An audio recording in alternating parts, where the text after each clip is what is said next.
বাবা, আমাদের বাড়িটা কত সুন্দর, এই গাছ, এই ফুলের বাগান, এখানেই থাকতে আমার মন চায়।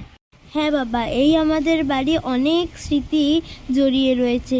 একে সুন্দর করতে হলে আমাদেরকে যত্ন নিতে হবে। চলো বাবা, এখন ঘরে চলো। মা, বলছি এখানে রান্না করছো, আমরা কি রান্না না করে না খেয়ে থাকতে পারবো না? না বাবা, আমরা না খেয়ে থাকতে পারবো না।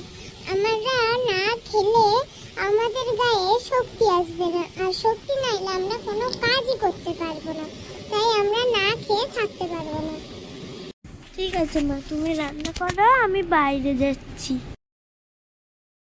বাবা, এই বাড়িটা শুধু ইট পাথরেরই নয়, এই বাড়িটাকে বাঁচিয়ে রাখার জন্য প্রকৃতিকে ভালোবেসে যেতে হবে।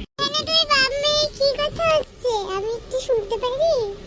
ওই বেশি কিছু না, ওকে বলছিলাম এই বাড়িটাকে বাঁচিয়ে রাখতে হলে প্রকৃতিকে ভালোবাসতে হবে।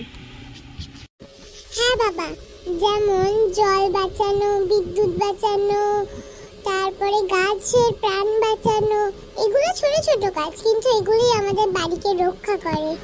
বুঝতে পেরেছো? হ্যাঁ মা, বুঝতে পেরেছি। তাহলে এবার বাড়ি চলো, অনেক সন্ধে হয়ে আসছে। তাহলে আমরা সবাই প্রতিজ্ঞা করি, আমরা আমাদের বাড়ি, আমাদের পৃথিবীকে সবুজ রাখবো। এখানেই আমাদের গল্প শেষ হচ্ছে। ধন্যবাদ।